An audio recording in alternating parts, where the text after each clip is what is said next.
여러분, 의과학이라는 말을 들어보셨나요? 의사과학자라는 말은요? 의과학은 의학과 과학을 합친 단어입니다. 의사과학자는 의사이면서 과학자를 뜻하는 것이지요. 의사과학자는 우리나라의 의학이 발전하는데 꼭 필요한 분야입니다. 의사과학자는 영어로 피지시안 사이언티스트라고 합니다. 그렇다면 우리나라에서 의과학이 본격적으로 관심을 끌게 된 계기는 무엇일까요? 한국의 과학, 사이언스 오브 코리아 채널은 유욱준 박사를 꼽고 싶습니다. 유욱준 박사는 우리나라에서 자타가 인정하는 과학자들이 모인 한국과학기술알림원의 제10대 원장입니다. 유욱준 박사는 자신의 호를 하자로 지었어요. 유 원장이 카이스트에 가서 한 강의를 들은 이광영 카이스트 총장이 원장님 호를 지어드리고 싶다고 제안했지요. 이광영 총장은 하자가 어떠냐고 추천한 것을 유 원장이 받아들였습니다. 하자는 세 가지 의미를 가지고 있습니다. 일을 열심히, 그리고 즉시 하자라고 말할 때 하자는 한글로 씁니다. 두 번째 하자의 의미는 분량, 흠을 뜻하는 하자입니다. 조금 복잡한 한자이지요. 그럼 세 번째 하자는 무엇일까요? 아래 하 아들 자 하자입니다. 두 번째 하자는 유욱준 원장이 과학자로 지금까지 살아오면서 부족한 부분이 많았다는 겸양의 의미가 담겨 있습니다. 세 번째 하자는 낮은 곳을 찾는 사람이라는 의미를 담았지요. 중국 학자들이 자신의 호를 공자, 노자, 장자, 순자 같은 단어를 사용했지만 자신은 그저 낮은 사람이라는 의미에서 하자를 선택했다고 유 원장님은 말씀하십니다. 한국의 과학 채널은 2022년 11월 한국과학기술알림원을 방문해서 유욱준 원장님을 직접 인터뷰했습니다. 유 박사는 우리나라에서는 생명공학을 제대로 배운 첫 세대에 해당합니다. 미국 시카고 대학에 유학 가서 세계적으로 막 태동하는 생명공학을 배우는 행운을 누렸다고 합니다. 유욱준 박사는 31세에 카이스트 교수로 부임해서 첫 번째로 한 중요한 일은 실험실을 과감하게 개방하는 파격이었습니다.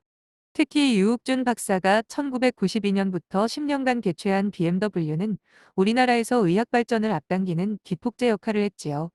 BMW는 바이오 메디컬 워크숍의 약자이지요. BMW는 의학과 생명공학, 특히 분자생물학의 융합을 불러온 자생적인 워크숍이에요. 유 박사가 미국에서 배워가지고 온 분자생물학이 의사들에게 꼭 필요한 분야이다 보니 의사들을 대상으로 한 워크숍이 좋은 반응을 부른 것이지요.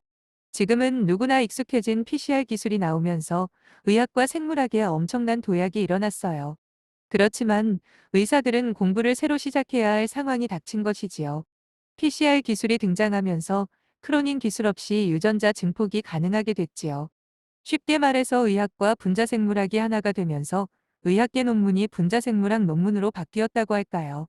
그러나 우리나라에서는 이를 제대로 소개할 과학자는 유욱준 교수 실험실이 거의 유일했던 것이지요.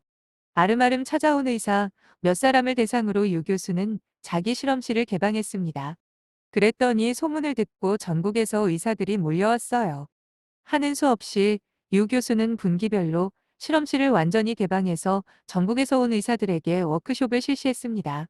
빠른 시간 안에 좋은 성과를 내기 위해 모든 참가자는 실험을 직접 하고 조교를 맡은 학생은 반드시 1대1로 설명해야 하며 오전 8시에 시작해서 밤 12시에 마치도록 했습니다.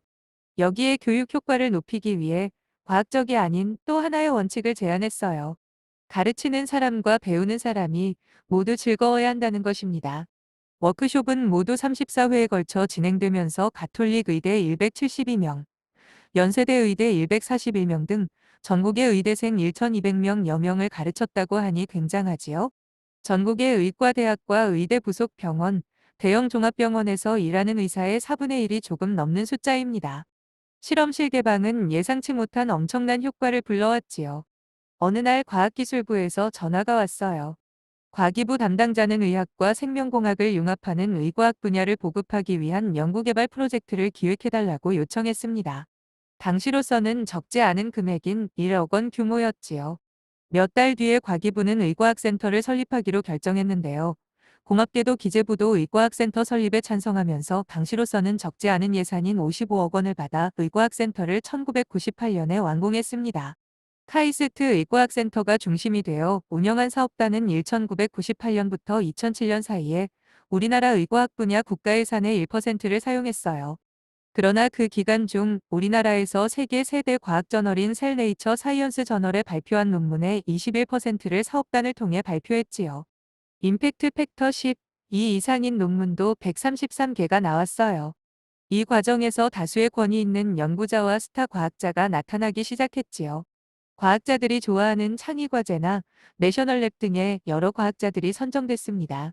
분자생물학과 의학의 융합을 소개할 교재가 시급하게 필요하자 유 교수는 당장 만드는 작업을 시작했습니다. 밤새 유 교수가 불러주는 내용을 제자들이 돌아가면서 받아쓰고 사파를 그려 일주일 만에 원고를 완성했다고 하는데 정말 불가능한 일을 해치운 것이라고 하겠죠? 이 책은 26년째 이 분야에서는 베스트셀러로 남아 있습니다. 의과대학은 대학별로 유대감이 워낙 강하기 때문에 다른 의과대학 출신과 잘 어울리지 않아요. 그런데 의대가 없는 카이스트에서 새로운 기술인 PCR을 소개하는 프로그램을 만들자 어느 의과대학이든 모두 참석할 수 있었다고 합니다. 출신 학교와 상관없이 의사들이 모여서 같이 공부하면서 자연스럽게 친분이 쌓였습니다. 이렇게 의학과 생물학의 융합이 이뤄지면서 자연스럽게 우리나라 의과학의 기초가 마련됐습니다. 유욱준 박사의 성실한 노력은 이렇게 작은 씨앗이 되어서 우리나라 과학의 한 줄기를 만들었습니다. 지금까지 한국의 과학, 사이언스 오브 코리아 채널에서 알려드렸습니다. 감사합니다.